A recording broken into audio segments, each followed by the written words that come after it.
Queridos, eu preciso compartilhar com vocês a alegria que eu sinto de ter sido convidado para estar contando meu testemunho aqui. Tem 14 anos que o Senhor se revelou a mim. E nesses 14 anos Ele não parou de se revelar. Isso é muito lindo. Eu acho que é interessante a gente começar sabendo que a obra ela não termina quando ela começa. Que revelação poderosa. Ele continuou fazendo, ele continua fazendo. E é na expectativa daquilo novo que ele ainda vai fazer, que a gente continua com a sede do primeiro dia.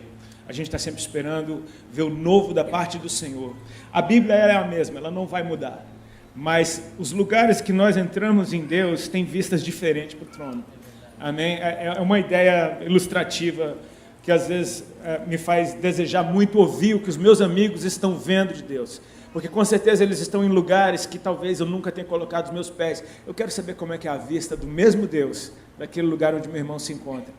E eu espero contribuir de alguma forma para que gere mais paixão no teu coração ainda pelo nome de Jesus. Eu quero te dizer como é que eu estou sentindo mais ou menos esse momento aqui. Sabe quando você vai falar de alguém que você ama para uma pessoa, você não quer falar para ela de qualquer jeito, porque se você ama, o seu desejo é que aquela pessoa possa amá-la também. Você já experimentou fazer isso numa festa de aniversário, quando você está homenageando o aniversariante? Com certeza ele está presente. Então, é bem diferente, é muito mais poderoso você falar dessa pessoa que você ama para outras pessoas na presença dela. Eu percebo que a presença de Deus aqui nesse lugar torna um ambiente totalmente profético. Eu oro para que você abra o teu coração e a tua mente e todos os teus sentidos para absorver completamente a atmosfera que o Senhor já trouxe nesse lugar e que com fé nós vamos entrar e tomar posse de tudo aquilo que Deus tem para nós. Amém, queridos? Abra a tua Bíblia comigo no livro de Salmos, no capítulo 100. Eu preciso te dizer que isso para mim é algo extremamente profético que está acontecendo hoje. Eu compartilhava com o Krigner dentro do carro a respeito do que Deus está fazendo nesse momento na minha vida. Mais ou menos um mês para cá, um mês e pouco para cá. O Senhor tem praticamente gritado: conte sua história, conte seu testemunho, conte sua história. A impressão que eu tenho é que Deus tem falado tanto nesses dias, tem liberado tanta revelação para a sua igreja, que é tempo da gente se lembrar do que a gente foi realmente chamado para fazer, anunciá-lo para as pessoas. Numa linguagem que o mundo possa compreender, e a melhor linguagem que o mundo pode compreender é: Ele fez isso em mim. Eu tive a oportunidade de ver nesse ano uma oração minha respondida, que foi a minha mãe entregando a vida dela para Jesus, com 73 anos de idade. Glória a Deus por isso, amém? Ela já tinha religiosamente entregado sua vida para Jesus, mas sem entregar, vocês entendem o que eu estou dizendo? Sabe, entrega e pega de volta logo na saída ali. Esse ano ela teve as experiências dela com Deus. E ela continua sendo quem ela é, só que ela está extremamente interessante, está tão mais viva, tão mais engraçada, sendo quem ela é, mas agora cheia de Jesus, está sendo uma mãe que eu estou tendo muito prazer de conhecer de novo.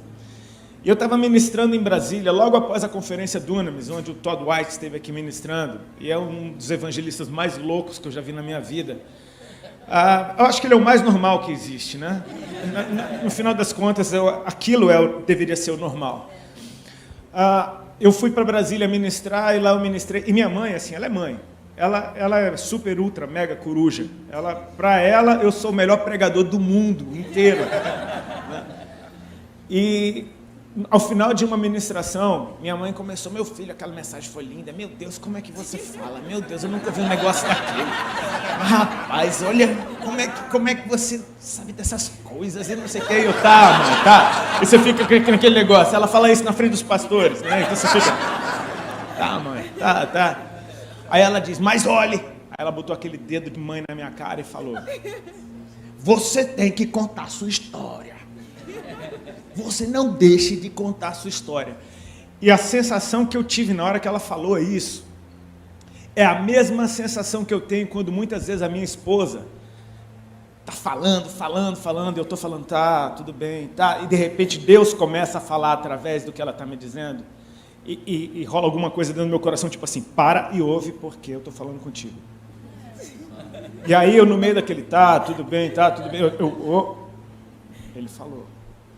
Eu tive a mesma sensação quando a minha mãe disse isso.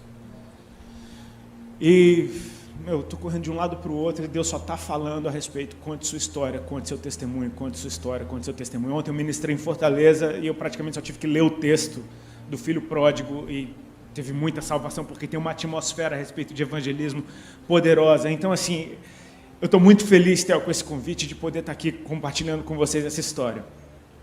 Todos acharam o Salmo 100? Amém?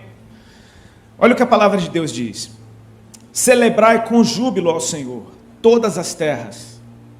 Servi ao Senhor com alegria. Apresentai-vos diante dele com cântico. Sabei que o Senhor é Deus, foi ele quem nos fez e dele somos. Somos o seu povo e rebanho do seu pastoreio. Entrai por suas portas com ações de graças e nos seus átrios com hinos de louvor. Rendei-lhe graças e bendizei-lhe o seu nome.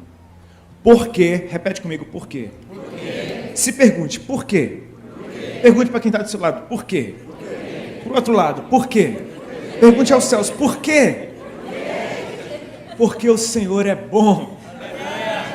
E a sua misericórdia dura para sempre, de geração em geração a sua fidelidade. Há um motivo, há uma razão para nós estarmos empolgados, reunidos, por termos saído da nossa zona de conforto, para estarmos nesse lugar. Há um motivo para esse grupo de louvor ensaiar e desejar fazer o seu melhor para Deus. Há um motivo para que todas as pessoas que servem na casa do Senhor estarem aqui, servindo a homens como quem serve a Deus. É porque Ele é bom. Eu não sei se isso já aconteceu com você, mas eu já tive muitas vezes vontade de me esmurrar quando eu lembro do tempo que eu vivi longe do Senhor e das loucuras que eu fazia. Eu pensava, eu estava louco? O que é que tinha acontecido comigo? É interessante que mesmo fora de uma vida com Cristo, fora da igreja, todas as pessoas no mundo têm alguma opinião a respeito de quem Deus é. Todas as pessoas têm alguma coisa para falar de Deus.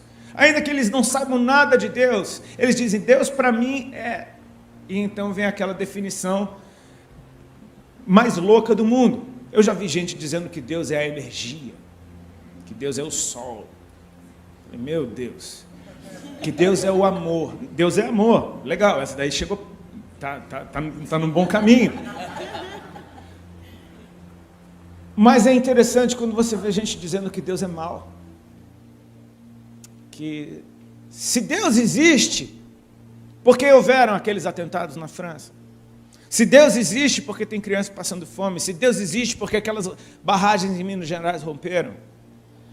E o mundo fala de Deus querendo negar a sua existência. Eu acho tão bonitinho isso quando ateus tentam explicar que Deus não existe, porque eles leem tanto, cara, eles investem tanto em algo que eles dizem que não existe, que eu penso, você é o cara mais crente que tem. Porque eu, por exemplo, eu não creio em Papai Noel, eu nunca precisei ler um livro sequer para me provar que Papai Noel não existe. Agora você precisa ler isso tudo, e basta Deus curar uma gripe que acabou a sua literatura inteira. É interessante porque a gente é bombardeado todos os dias com informações de quem não ama a Deus, e o pior, de quem nunca o conheceu. Então você falar de alguém que você não conhece é bem perigoso. A probabilidade de você falar besteira é gigantesca. Falar do que você não sabe já é perigoso. Falar de quem você não conhece, baseado nas informações que você tem pela falta de experiência com ele. Queridos, eu não tenho razão alguma, nem motivo algum, para dar ouvidos ao que o mundo diz sobre o meu Deus, porque quando eu o conheci, a primeira coisa que eu experimentei foi a sua bondade. Ela veio antes do meu arrependimento, ela veio antes da minha fé, ela veio antes do meu desejo de mudar, ela veio antes de eu perceber que a vida é maior do que eu. A bondade do Senhor, ela veio na frente. Ele é bom. E a partir de quem Ele é, a gente percebe a bondade dele se manifestando em misericórdia e fidelidade, em níveis que não estão atados a condições. A misericórdia, ela dura para sempre, a sua fidelidade se estende de geração em geração. Ele é bom em todo o tempo. Ele é bom. Quando o Senhor se revelou a mim, foi um momento da minha vida onde eu estava extremamente arrogante e soberbo, não porque eu desejasse isso, mas porque as minhas feridas e as minhas crises existenciais, baixa autoestima, usaram essa arrogância e soberba como uma proteção de defesa. Você sofre tanto na mão do mundo que agora você se endurece para não sofrer mais. Você já teve seu coração quebrado tantas vezes, então você endurece seu coração para que ninguém quebre o seu coração de novo. E eu vim de uma família de médicos, de gente que ralou muito, estudou muito, e parecia que o meu destino estava fadado a ser um médico, ou alguém que pelo menos quisesse estudar. E nada disso aconteceu. Era desesperador, porque eu olhava para minha mãe, médica, para o meu pai, médico, para o único tio que eu tinha que morava em Brasília, médico. E quando eu viajava de férias, tinha aquela mesa com 52 primos médicos do meu pai. Parece que não tinha outra opção para mim. E eu não fui médico. E eu olhava para a vida dos meus pais, eles naquele ritmo de plantão e trabalho, e aquela correria que não para. Quem é médico sabe como é que é o estilo de vida de um médico. E eu via meus pais sempre cansados, sempre reclamando, brigando muito um com o outro, estressados por conta da profissão. Na minha mente ficou gravado de que aquilo não era bom, de que aquela vida não era boa. Naturalmente eu fui exatamente para o outro lado, quis ir para o inverso. Eu comecei a buscar um referencial de alguém que tivesse prazer na vida, de alguém que gostasse do que faz, porque ainda que eu hoje perceba, minha mãe nasceu para ser médica, ela até hoje trabalha com medicina, serve na comunidade lá em Brasília, ela é do programa Mais Médicos, minha mãe até hoje, 73 anos, está lá, ela vai lá. E eu não percebia isso na época, porque eu não via prazer, eu estava buscando prazer, eu falei, eu quero fazer alguma coisa da minha vida que me dê prazer. E, naturalmente, eu me lembro até hoje que a primeira imagem que ficou gravada do referencial que eu queria foi um clipe do Van Halen que eu vi, passava, acho que no Fantástico. E era um clipe que eles viravam criança, eles estavam no colégio, bom, o nome da música eu não vou nem falar porque vai que não é apropriado. Mas eu lembro que era uma cena do guitarrista do Van Halen, o Ed Van Halen, ele solando a guitarra dele em cima das carteiras do colégio, e ele vinha com a calça rasgada, um cabelão desgrenhado, com um cigarro no canto da boca. Eu falei, cara, é isso que eu quero. É isso, andar em cima das carteiras do colégio, todo rasgado, desgrenhado, fumando. Eu nem fumava. Mas aquilo me passou uma liberdade, tipo assim, eu falei, eu quero isso para mim. Eu acreditei nesse sonho, essa foi a visão que eu tive de uma vida perfeita. E para resumir, fazer de uma longa história curta, no ano de 93, a banda que eu tocava gravou o primeiro CD, esse CD estourou no Brasil inteiro. Então, de repente, o meu sonho de adolescente, que não teve influência nem do histórico dos meus pais, nem dos conselhos dele, muito pelo contrário, eu fiz tudo o contrário do que me mandaram fazer. De repente, o meu plano deu certo, a minha história aconteceu. Então, eu me tornei arrogante, soberbo. Você detecta a diferença no trato das pessoas, e eu percebi que ninguém era bom. Eu, quando ia tocar em Brasília, que é a minha cidade, eu vi aqueles playboy do colégio que me apavoravam, dizendo, e aí, Rodolfão, beleza, cara? Você lembra da época da gente do colégio? Eu falei, eu lembro, cara, não esqueço. Mas todo mundo agora queria ser meu amigo. Eu vi aquele monte de menina bonita que nunca olhou para mim, nem para dar oi, olhando já com o dedinho na boca. Eu falei, cara, fiquei lindo? Eu sei que esse milagre não aconteceu só com a minha esposa, ela me acha lindo, minha mãe também. Mas você percebe que todo mundo que se relacionava comigo era com alguma forma de interesse. Até quem colava comigo estava querendo alguma coisa, queria entrar de graça em boate, queria ir para show de graça, queria estar no meio da balada, queria ser convidado. Enfim, quem fica na periferia de um cara como esse, desfruta de tudo que ele desfruta. Então, eu percebia isso. Meus relacionamentos travaram. Eu usava todo mundo da mesma forma que eu achava que eu estava sendo usado. Não é justificativa, mas é uma matemática burra que, infelizmente, no mundo é assim. Me usaram, eu vou usar também. E eu fiquei desse jeito. Eu sei que quando eu fui, no começo da minha carreira como músico, quando o CD saiu, eu conheci a minha esposa, a Alexandra. Ela tinha 15 anos de idade, eu fui tocar na cidade dela, ela com 15 anos já dava aula de inglês, então ela foi contratada para ser intérprete do Ramones, que era a banda que estava fazendo turnê no Brasil, a gente foi abrir o show para eles, e ela foi contratada para ser intérprete do Ramones. Então eu conheci ela nesse contexto. Foi amor à primeira vista. Aí eu percebi que o dom profético fluía na minha vida, porque, eu olhei para ela, eu desci do ônibus, eu me lembro até hoje, o ônibus parou lá em Balneário Camboriú, que é a cidade que eu moro hoje. Eu chego no saguão do hotel, tá lá aquela menina linda, com 15 aninhos, toda bonitinha, de vestidinho. Oi, toda simpática, sendo simpática com todo mundo. Ela foi simpática comigo de um jeito que eu fiquei louco. E assim, eu era monossilábico, eu não conseguia falar nada com ninguém.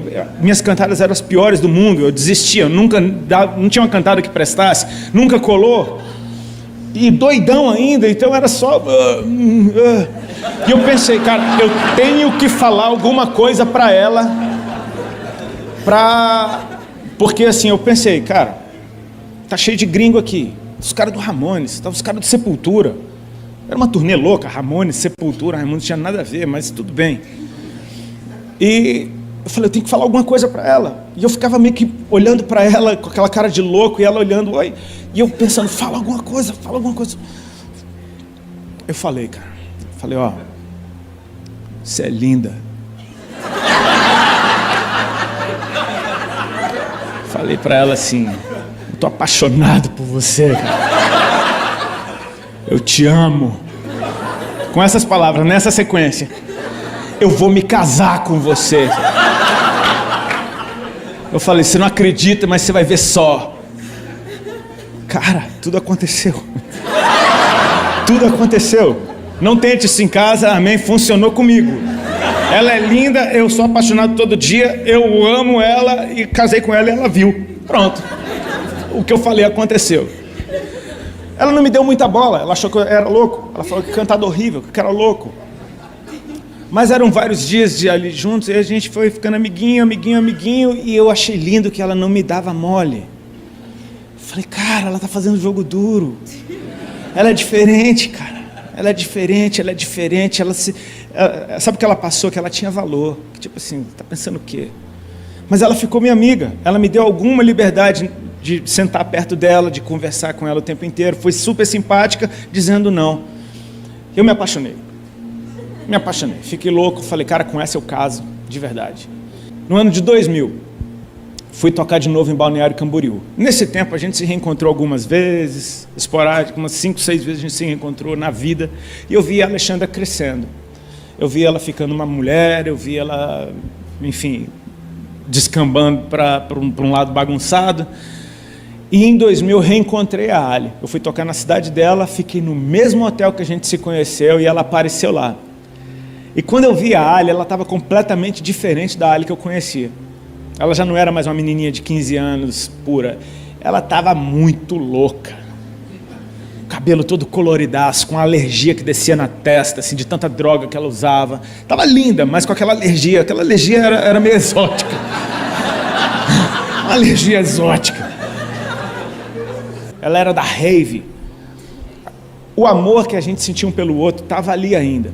Ainda que os dois estivessem muito bagunçados. Ela estava muito bagunçada e eu estava igual eu estava, só que pior por tempo na bagunça. Eu sei que daquele dia até hoje ele nunca mais desgrudou. Ela largou tudo que ela estava fazendo em Balneário e, resumindo, em um mês ela estava morando comigo aqui em São Paulo. E aqui a nossa vida começou um conto de fadas e em pouquíssimo tempo virou um pesadelo. Ela arrumou um emprego muito legal numa boate e ela era hostess da boate, uma boate Playboy lá no Itaim, E ela tinha que ficar todas as noites com uma lista de playboy que entrava, playboy que não entra, playboy que entra, playboy que não entra. Tomando cantada de playboy a noite inteira, ganhando droga de todo mundo. Ela tomava êxtase toda noite. Eu falava, cara, isso está ficando pesado. O estilo de vida dela me chocava. Eu achava que eu era super natureba perto dela. Eu sei que a gente começou a sofrer demais. Aí eu comecei a perceber, cara, que a primeira vez que eu estava abrindo o meu coração para alguém de verdade, no meio daquele contexto, eu estava sofrendo de novo. Então era como se eu dissesse, cara, tá vendo como você é burro? Tá vendo como você não devia ter se aberto desse jeito? Eu comecei a querer endurecer de novo. A gente começou a sofrer, o nosso relacionamento começou a se deteriorar e, enfim, a gente começou a ter brigas terríveis. Eu comecei a mandar ela embora de casa, ela não ia. Então eu tentava humilhar ela para ver se ela ia, ela não ia. E aquilo estava ficando insustentável. Nesse tempo, eu comecei a entrar em paranoia, porque eu comecei a adoecer. Meu corpo começou a manifestar sintomas de uma doença física. Eu achava que era emocional, eu achava que aquilo era uma viagem da minha cabeça, eu achava que aquilo não estava acontecendo, mas estava. Eu estava perdendo peso, minhas roupas me diziam que eu estava ficando cada vez mais magro, o colar que eu usava no pescoço estava ficando frouxo, o cinto eu tinha que apertar cada vez mais. As pessoas começavam a dizer, cara, você está muito magro, o que é que está acontecendo? Começava a rolar conversa, dizendo, não, ele deve estar com AIDS, ele deve estar com AIDS, e eu desesperado com aquela situação, nada de eu ganhar peso. Começaram a aparecer caroços debaixo do meu braço e na região da virilha. Eu me lembro que apareceu um, eu achei que era uma íngua, não desaparecia, apareceu outro, apareceu outro, apareceu outro, apareceu no outro braço, apareceu na virilha, e quando eu vi eu estava cheio de caroço, que só aumentava de tamanho, de quantidade, e aquilo se estendia por 1 mês, 2, 3, 4, 5, 6, 7 meses, 8 meses sofrendo com esses caroços, e era um sofrimento silencioso, porque eu não tinha coragem de contar isso para ninguém, porque a realidade do que estava acontecendo na minha vida denunciava de que eu não era tudo aquilo que eu achava que eu era.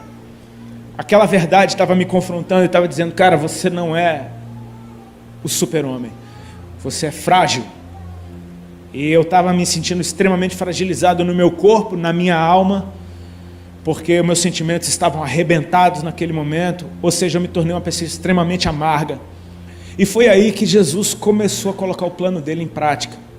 A Ali carregava sementes dentro dela. A Ali, ela veio de uma família que foi da igreja, que não estava mais nos caminhos do Senhor. A Ali tinha sido aquelas pessoas que aceitou Jesus umas 350 vezes na vida. E toda vez que a vida dela estava difícil, ela ia para uma igreja, aceitava Jesus de novo, pegava a vida dela na volta, mas naquele momento do Doril, ela experimentava, tipo, a dor sumiu, Jesus, tu és muito bom, obrigado, mas até a próxima.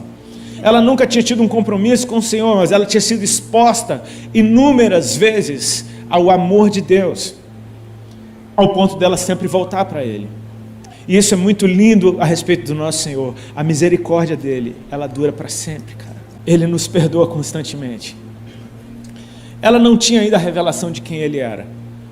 Então, ela fez o que ela acostumada a fazer a vida inteira, tinha sempre dado certo. Ela correu para os pés do Senhor por causa das dores dela. Ela falava, Senhor, se o Senhor mudar minha situação com o Rodolfo, eu nunca mais te largo. E o que acontece é que naquele momento da vida dela, ela começou a se tocar de algumas coisas cruciais. Ela falou, cara, Deus me chamou a vida inteira e eu nunca respondi. Isso que está acontecendo comigo hoje é fruto das minhas escolhas. Ela falou, eu vou levar Deus a sério. E ela começou a arrumar um telefone de uma pastora, que deu telefone de outra, que deu telefone de um monte de irmã, e daqui a pouco ela tinha um círculo de oração de gente que orava por ela. Umas irmãzinhas lá da Vila Carrão, que, estava direto com ela no telefone, e ela começou com uns papos de crente dentro de casa. Eu falei, que conversa é essa? Virou crente agora, ficou louca, está querendo nada de santa. Eu estava totalmente resistente a tudo aquilo, eu não queria nada de Deus. Minha vida já está uma droga, ainda a mulher vira crente. Eu falei, pelo amor de Deus, onde é que isso vai parar? E ela se envolvendo cada vez mais. Era o tempo todo, era toda briga, ela ligava para uma irmã, para chorar para as irmãs. Eu falava, meu Deus, nem sei quem são essas pessoas, está falando da nossa vida. eu viajava para fazer show com a banda, ela ia para a periferia, passava o fim de semana na casa das irmãs. E as irmãs não tinham tempo ruim, meu amigo. Era culto todo dia, o dia todo, era monte, era vigília, Ela voltava tendo que descarregar isso em alguém, e era eu. Eu não aguentava aquilo. Eu sei que eu fui resistindo, daqui a pouco ela veio com uma notícia: essas irmãs vão vir aqui em casa. Eu falei, Falei, isso não está legal. Mas eu não tinha moral alguma, eu estava completamente arrasado dentro de mim, eu não tinha nem autoridade para dizer, não vem, acabou. Não, eu falei, quando é que elas vêm? Segunda-feira. Eu falei, então segunda-feira eu vou fazer alguma coisa, não vou ficar aqui. Ela falou, só que são 7 segunda-feira. Aí eu, poxa, 7 segunda-feira, toda segunda-feira eu vou ter que arrumar alguma coisa para fazer. E eu fiz o meu plano, e eu falei, cara, eu vou ficar fora, não quero saber de crente, não quero saber dessas irmãs loucas, não quero, a mulher está ficando louca, minha vida já está horrível. E eu fugi, só que aí teve uma vez que eu esqueci que elas vinham. Quando elas chegaram, eu estava lá, eu falei, e agora o que eu faço? Aí a Ari falou, fica. Eu falei, tá bom. E foi chocante, porque aquele grupo de irmãs parecia a minha avó, cara. Todas elas pareciam minha avó. Eu falei, meu Deus, eu pensava, Ali, como é que você anda com um povo desse? Eu falei, essas são as irmãs, meu...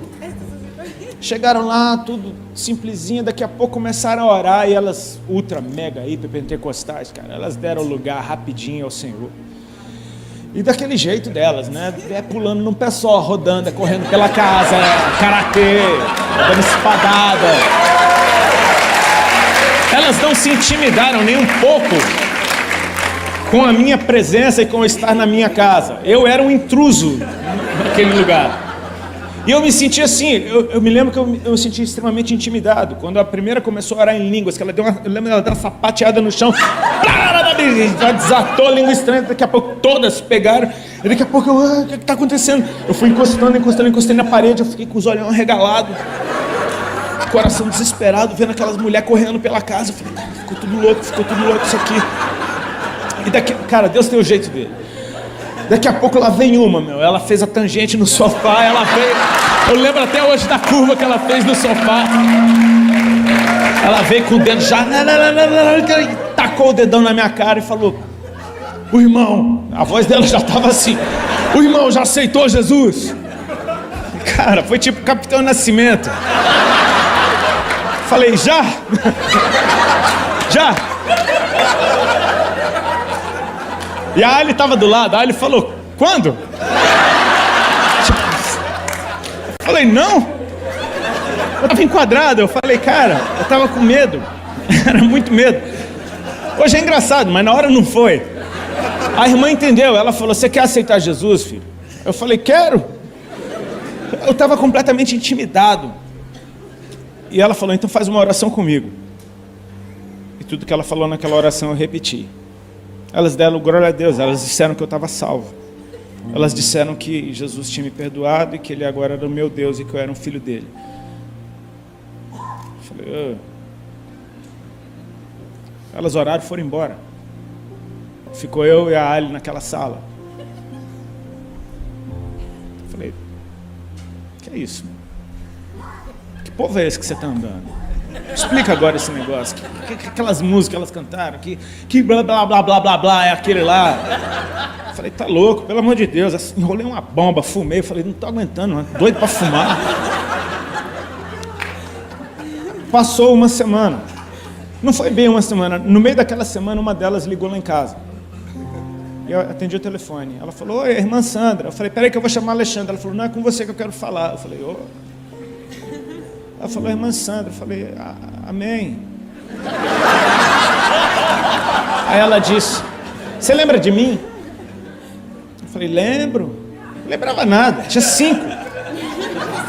Aí ela falou, eu era uma caladinha. Você lembra de uma caladinha? Aí eu lembrei mesmo, tinha uma que não abriu a boca, cara. Só ficava me olhando torto. Ela não olhava bonito, não. Ela, uma cara braba, olhando assim. Ela foi a que mais me incomodou. E ela falou, eu sou aquela calada. Eu falei, oi, justo a mais calada tinha alguma coisa para falar comigo. Eu falei, pode falar. Então, filho, eu estava orando por você e o Senhor começou a me falar. E o Senhor começou a falar para ela coisas a respeito do meu relacionamento com a Ali, da forma que eu olhava para ela, o que eu enxergava nela. Eu falei, Alexandre contou tudo para a irmã, né? A irmã está só aqui fazendo a ponte para resolver nossa situação. E eu, por educação, falei, é verdade, Estava dando muita bola, esperando a ligação terminar. Daqui a pouco, Deus começou a falar algumas coisas a respeito da minha vida. Sabe quando a palavra ela entra lá no fundo do teu coração, parece que alguém deu um mergulho dentro de você? E aquela mulher da periferia estava falando coisa a respeito da dor que eu tinha. Ela falava, Jesus mandou dizer isso para você. E assim foi lindo, porque... Desculpa. Eu sou desses caras que anda falando no telefone andando. E tinha um espelho no corredor. Eu parei na frente daquele espelho, o cara estava chorando. Só de ouvir que ele me amava. E aquilo assim atraiu meu coração, porque eu falei, cara, tem algo maior. Veio a segunda-feira seguinte e eu não relutei, eu quis ficar. Eu já falei, poxa, qual é?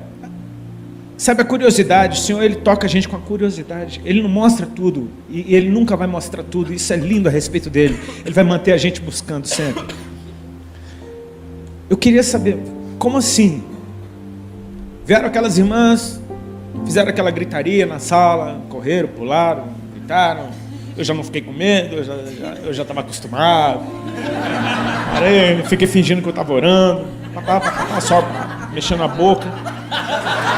E de repente, cara, uma delas, ela veio na minha direção, fazendo a curva no sofá. Eu falei, já sei o que vai acontecer, ela vem orar por mim.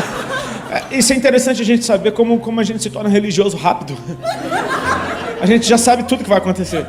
Eu falei, não, ela vai vir aqui na minha direção, ela vai orar por mim. E foi dito e feito, e ela veio. Só que ela não veio com o dedo na minha cara, ela veio com a mão na minha cabeça. Ela botou a mão na minha cabeça e ela parou, e ela começou a orar em línguas. Eu, naturalmente, não entendia nada do que ela estava falando, eu simplesmente fiquei quietinho no meu canto. No meio daquela oração, ela tomada, cheia do Espírito Santo, ela baixou a mão até a minha barriga. E ficou orando com a mão na minha barriga. E eu achando aquilo tudo estranho, de repente ela parou, e sem nenhum drama, sem nenhum floreio, sem nenhum tom de voz diferente, ela me entregou um recado. Ela falou, irmão Rodolfo, com essa naturalidade, ela falou assim, o Senhor Jesus está mandando te dizer que nessa tarde Ele está te curando de um câncer no estômago, para você saber que Ele é Deus, que Ele te ama e que Ele tem uma obra para fazer na tua vida. E aquilo foi tipo um soco. Eu me lembro do calorão que eu senti na hora, eu me lembro de um pinguinho de sorriso que apareceu na minha boca, tipo, porque são as boas novas, Ele tem boas notícias para nos dar, Ele é bom. Por pior que eu estivesse, o que Ele tinha para falar a meu respeito era algo bom. E eu comecei a pensar, meu Deus, eu tenho 28 anos de idade, como assim? Câncer? Isso não faz sentido. A gente começa a fazer conta, tipo, mas eu sou muito novo. Daqui a pouco eu comecei a pensar, cara, eu tenho uma dor de estômago há 2 anos que não passa. Falei, que estranho isso. Aí comecei a me lembrar, meu Deus, eu estou perdendo peso há muito tempo. Meu Deus, eu estou cheio de caroço espalhado pelo corpo há tanto tempo. Falei, cara, tudo isso é sintoma. Eu ouvi as conversas de doença dentro de casa. Daqui a pouco eu me toquei. Por que eu ouvi as conversas de doença de câncer dentro de casa? Porque o meu avô, pai da minha mãe, morreu de câncer de estômago. Porque 2 tios, irmãos da minha mãe, morreram de câncer de estômago. Porque 2 tias, irmãs da minha mãe, tiveram que arrancar um seio por causa de câncer. Eu falei, cara, isso estava na família. Eu comecei a pensar, só que ficava dentro da minha cabeça, Ele está te curando. Ele não estava dizendo que eu tinha, Ele estava dizendo que Ele estava tirando. Eu nunca vi ninguém, uma ministração de cura desse jeito, porque não foi repreensão da doença, não foi sai em nome de Jesus, foi um recado. Ela disse, Ele está mandando te dizer que Ele está te curando, para você saber que Ele é Deus, que Ele te ama e que Ele tem uma obra na tua vida. E o que aconteceu? Aquilo se manifestou no meu físico. Naquela tarde, eu me lembro que quando a gente estava terminando de orar, de mãos dadas, eu comecei a soprar. Eu soprava muito forte até sair todo o ar do meu pulmão. E aquilo ficou até estranho. Eu me senti até constrangido porque falei, que coisa estranha que eu estou fazendo, por que eu estou fazendo isso? Veio na minha mente, tem algo saindo de você. Eu percebi, cara, ela falou de um câncer no estômago. Eu prestei atenção, meu estômago não estava doendo. Eu falei, cara, não está doendo. Interessante. Aquilo era uma segunda-feira. Passou a terça, passou a quarta-feira. Na quinta-feira eu acordei de manhã, tomei banho. E quando fui passar desodorante, não tinha caroço nenhum debaixo do braço. Falei, cara, o que é isso? Eu olhei o outro braço, não tinha caroço nenhum. Eu apertei na virilha, não tinha caroço nenhum. Eram muitos, eram bolotas enormes, mais ou menos desse tamanho. Eu contei 9 num braço uma vez, mais um monte no outro. Eu mal fechava os braços, eu tinha que tomar 2 anti-inflamatórios por dia. Eu estava nesse ritmo há uns 4 meses para fechar os braços. Doía demais. E de repente aquilo tudo desaparecia, estava tudo branquinho. Eu me lembro que eu saí correndo pela casa. Ele vem ver um negócio. Ele estava secando o cabelo no outro banheiro. O que foi? Eu falei, olha isso aqui. Eu apertava fundo, eu tentava procurar, não tinha nada. Ali eu falei, cara, ele é real. Para tudo. Eu falei, eu sei que você está me vendo aqui agora. Aquilo mexeu comigo. Eu falei, cara, ele é real, ele me ama. Só que a ficha demorou para cair. Eu ia morrer, eu não vou mais. Meus dias estavam acabando. Agora começou. Sabe, antes de tudo, queridos, a bondade do Senhor se manifestou. E por causa da bondade dele, eu quis estar perto dele. Então eu comecei a andar com as irmãzinhas também. Comecei a ir para lá e para cá. Eu falei, quero aprender. Me fala mais de Jesus. Todo culto que eu ia tinha alguma coisa para eu ouvir. Todo culto acontecia alguma coisa. Deus foi fazendo coisas tão rápidas na nossa vida. A gente noivou em semanas, porque a irmã falou, é bom vocês casarem. E estava chegando o aniversário da Alha, eu comprei um par de aliança de presente e fiz o nosso noivado debaixo da mesa do restaurante. Vai dar sua mão aqui, enfiei sem ela ver. Ela olhou, chorou. E aí a gente foi dar notícia do noivado para os pais dela. Fomos para Balneário Camboriú. Pega a prancha, pega umas roupas, vamos de última hora, pega o bagulho que tem, leva. Eles fomos lá e eu não me programei. Então cheguei lá em Balneário, eu tinha pouca maconha. E eu me lembro de um dia no hotel, eu estava tentando fumar. Quer dizer, eu estava fumando e tentando ler a Bíblia. Porque eu estava apaixonado por Deus. Eu não sabia nada dele, eu não conhecia um livro da Bíblia, eu não sabia nada. Eu só sabia da palavra do cego de Jericó, que foi o que a irmã pregou no dia que eu aceitei Jesus. Eu estava procurando o tal do cego na Bíblia, eu não achava ele. Fumando meu bagulho, a Ali tinha ido para a casa da mãe dela, eu estava no hotel, eu estou lá fumando, daqui a pouco eu estou fumando e eu estou prestando atenção. Cara, é o último baseado que eu tenho. Eu falei, comecei a esquecer da Bíblia, comecei a pensar, é o último baseado que eu tenho, como é que eu vou fazer para fumar amanhã? O que é que eu vou fazer? E aí, como é que eu vou fazer? É o último. Daqui a pouco eu comecei é o último, cara. É o último. Cara, é o último. Fumei ele todinho. Miserável. É o último, cara. É o último. E sabe o que foi engraçado? Que quando eu terminei de fumar ele, acabou. Eu falei, eu vou fumar tudo para não ter chance de eu querer depois. Falei, cara, eu estava decidido. É o último, acabou. Falei, o que eu faço agora? Eu estava lá doidão, sem maconha, com a Bíblia. Hoje eu sei que foi o Espírito. Na hora eu achei que foi uma grande ideia. Eu peguei o telefone e liguei para a casa da mãe da Ali. Era umas 11h30 da noite. A Ali atendeu. Ela falou, oi amor, já estou indo para casa. Ela veio se explicando. Eu falei, não, eu tenho uma notícia para te dar. Com a voz de doidão. Ela falou, qual a notícia, amor? Eu falei, parei de fumar. 5 minutos depois do último baseado, eu dei testemunho. Parei de fumar.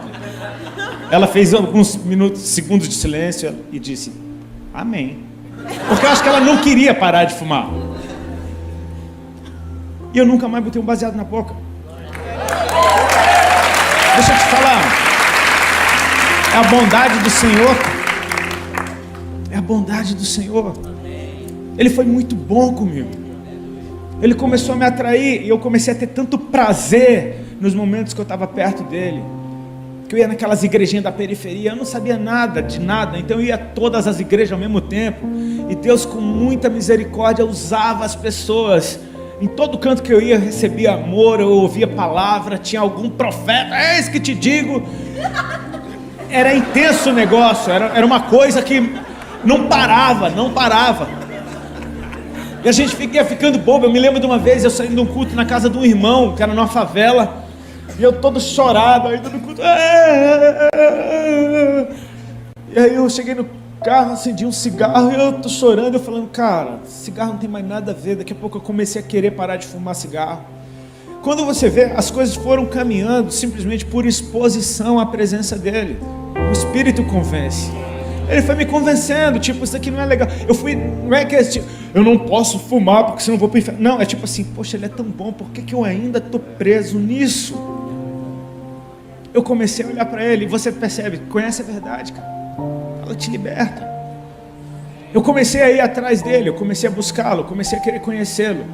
E nessa inocência de simplesmente se mover por aquilo que meu coração estava me impulsionando, porque em questão de meses eu estava noivo, não fumava mais maconha, estava ficando gordinho, engordei 19 quilos em 3 meses. Virei uma bolinha, todo mundo percebendo, tá gordinho. Agora eu começava a ouvir bullying. E eu estava amando aquele bullying, porque eu falei, cara, esse bullying, ele testifica de que eu estou curado, não é viagem, está acontecendo. Eu apertava debaixo do braço o dia inteiro, só para ver se não tinha nada ali. Então, sabe aquele dia que você fala, poxa, será que isso não é uma viagem da minha cabeça? Apertava debaixo, não é.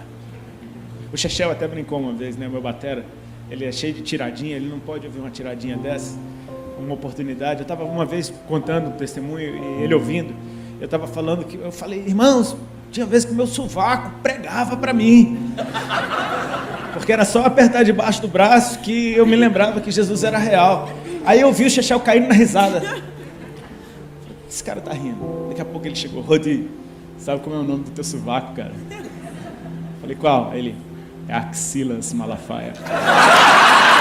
Aí ele pregava pra você, cara. Falei, meu Deus do céu. Isso é coisa do Chechel. Quem conhece ele sabe que ele é uma figura. A mente dele trabalha muito rápido. Eu sei que esse processo o Senhor, ele foi se revelando para mim naquele nosso estilo de vida recluso. Era eu, a Ali e as irmãs. Só que ao mesmo tempo eu estava tendo compromisso com a banda todo fim de semana. Eu tentava me comportar normal. Cara, eu tentei muito ser normal. Eu tentava, só que eu já não fumava mais. Só parou de fumar, parei. Estranho. Minha conversa começa a mudar. Estranho. De repente, eu começo a me sentir mal naquele ambiente. De repente aquilo ali já não está mais agradando o meu coração. De repente eu começo a perceber por que esse desgosto que eu estou sentindo. Por que eu não tenho mais prazer nisso? Sendo que eu tinha. Eu comecei a perceber, cara, eu estou ficando diferente. E eu percebi que Jesus estava me dando uma vida real agora. Agora eu tinha uma vida real, agora eu tinha uma vida, cara, eu tinha vontade de falar com os meus pais, eu tinha vontade de contar para eles que eu não usava mais droga, eu tinha vontade de compartilhar isso com todo mundo, tinha uma vida real acontecendo ali. A bondade do Senhor, Ele me atraiu para Ele porque Ele é bom. E tudo que Ele estava fazendo na minha vida era tão bom que eu falei, cara, isso é muito bom. Todo mundo vai achar bom. Quando todo mundo souber como Deus é bom e que Ele me fez bem, todo mundo vai achar bom. Só que chegou um tempo que eu não aguentei mais ficar lá. E para mim foi algo que se eu pensasse muito, eu não sairia da banda. Só que chegou um fim de semana que naquele fim de semana foi meio que o papo do esse é o último. E eu decidi que aquele era o meu último fim de semana com a banda. Naquele fim de semana eu decidi, cara, esse é o meu último fim de semana. E aí eu dei a notícia para eles na segunda-feira. E na segunda-feira eu saí oficialmente da banda. Eles ficaram muito bravos comigo, com toda razão. Com toda razão. Você mudou de vida, tomou uma atitude que mudou a vida de todo mundo ao teu redor e ninguém escolheu isso. Natural, ficaram com raiva. Foi um período que eu conheci a bondade de Deus por outro prisma. Porque agora minha vida ficou um caos. Agora todo mundo que me amava me odiava, agora minha família achava que eu estava louco, agora meus amigos desapareceram, agora eu era a vergonha daquela geração que me aplaudia. Agora eu era o traidor do rock, agora eu era um cara que não pensa em ninguém, agora, e eu estava querendo só dizer para todo mundo, cara, ele é bom. O que ele fez em mim foi bom. Cometi muitos erros, porque depois com o tempo você aprende que a melhor coisa é ficar calado, simplesmente deixar Deus fazer a obra dele. Eu quis me justificar, e parece que quanto mais eu falava, mais complicava tudo. Eu sei que a gente entrou num período que eu acho que eu comecei a entrar até numa certa depressão, mas a gente percebe que essas estações, elas te empurram para mais de Deus. É uma pressão tão preciosa, porque do jeito que você está, você vai morrer, cara, você vai enlouquecer, você precisa se mover, e aquela pressão empurrava para dentro de Deus, tipo, cara, eu ia para a palavra de Deus, eu não entendia nada, mas eu queria conhecer, e aí a palavra começava a me dizer o que estava acontecendo comigo. Eu me lembro de um versículo, cara, que esse me marcou, quando eu estava chorando um dia, sofrendo, todo mundo me xingando, eu li: bem-aventurados sois vós, quando nos perseguirem, injuriarem e mentindo fizerem todo o mal contra vocês. Grande é a sua recompensa, porque fizeram assim com os profetas que vieram antes de vocês. Eu falei, cara, o que está acontecendo comigo então? Você começa a perceber que tem algumas preciosas promessas da Bíblia que ninguém quer pôr na caixinha. Tipo, vocês serão odiados de todos pelo meu nome. Eu comecei a perceber, cara, isso é por causa do nome dele. A ficha começa a cair, cara, é muito maior do que eu. Ele fez algo em mim. Ele me trouxe para perto dele para que eu conhecesse. Eu comecei a perceber, cara, eu acho que Deus está querendo usar a minha vida para chamar a atenção de outros. Eu percebi que do jeito dele foi extremamente eficaz. Nem sempre é o jeito mais prazeroso. Eu estava no auge da minha carreira, no lugar que todo mundo podia me ver. E lá, ele pegou a minha vida, ele virou ao avesso. E todo mundo, gostando ou não, viu o que aconteceu. Ele fez o nome dele conhecido. E eu comecei a experimentar o prazer de andar na direção do Senhor. A Bíblia diz: achegai-vos a Deus, e Ele se achegará a vós outros. Não significa que Ele não esteja com você, está falando de manifestações da sua presença. Cada passo que você dá para dentro de Deus, você sente aquela atmosfera cada vez mais intensa, mais profunda. É aquela alegria na alma de fazer a vontade do Senhor. Quando você faz o que Ele te mandou, você sente um gozo na alma, que você fala, cara, é para isso que eu nasci. Eu comecei a experimentar o prazer de compartilhar Jesus com os outros. Eu comecei a experimentar o prazer de ouvir a palavra de Deus. Eu comecei a experimentar o prazer de ir na casa do Senhor. E por mais que as igrejas parecessem religiosas, e meio, umas muito de um jeito, outras muito de outro, eu tinha a Bíblia que me falava do templo. E eu vi aqueles cristãos no livro de Atos indo todos os dias ao templo. Então toda vez que eu estava entrando numa igreja, qualquer que fosse, eu estava entrando no templo do Senhor, porque um dia Jesus tinha entrado na minha vida. Eu estava numa atmosfera que a palavra de Deus, ela estava sendo meu alimento, o meu suporte, a minha proteção, o meu amigo, estava sendo meu conselheiro, estava sendo tudo ao meu redor. E Deus começou então um processo de me levar a lugares para eu contar o que estava acontecendo na minha vida. Como eu estou fazendo hoje, 14 anos depois. Sabe, hoje eu estou num momento da minha vida que está interessante, está engraçado, parece que a obra está começando a começar. Hoje eu sou convidado para ir a muitos lugares, para pregar a palavra de Deus. E Deus, por sua infinita misericórdia, tem me dado algumas mensagens que têm dado fruto por aí. Mas tem uma mensagem que Ele escreveu em mim. E essa é muito poderosa, porque essa não tem a ver com a minha revelação, não tem a ver com o esforço meu, não tem a ver com a minha fé, não tem a ver com o meu desejo, tem a ver com a bondade dEle, de me alcançar, quando eu nem sabia que Ele existia. Sabe, para mim é um prazer poder compartilhar com vocês, algo que, uma história que, bom, a gente escolheu uma fé que não pode mentir, então vai ser sempre a mesma história. Eu não vou ficar inventando, incrementando. É a mesma história. É de como Ele um dia chegou, de como Ele fez, de como Ele atraiu os meus olhos. E estar hoje aqui te mostra que até hoje Ele continua sendo interessante como Ele era no primeiro dia. Até hoje Ele continua manifestando a sua bondade como no primeiro dia. Até hoje Ele continua estendendo a sua misericórdia, porque a gente não para de falhar. E Ele está lá amando a gente, nos ensinando, muitas vezes dando um pedala, mas não é um espancamento. Deus não está acabando com você, Ele só está te falando que você está indo pelo caminho errado. Ele está querendo te tanger para o caminho certo. É a vara, é o cajado consolando. A gente começa a perceber que Ele é bom em todo o tempo. O que eu queria deixar para vocês, querido, é que há um motivo maior para a gente estar com Ele. É maior do que os nossos desejos, do que aquilo que a gente quer que Deus faça na nossa vida. É maior do que um milagre que você precisa. É maior do que o sentido que você quer encontrar para a tua vida. É a bondade do Senhor. Ele é bom.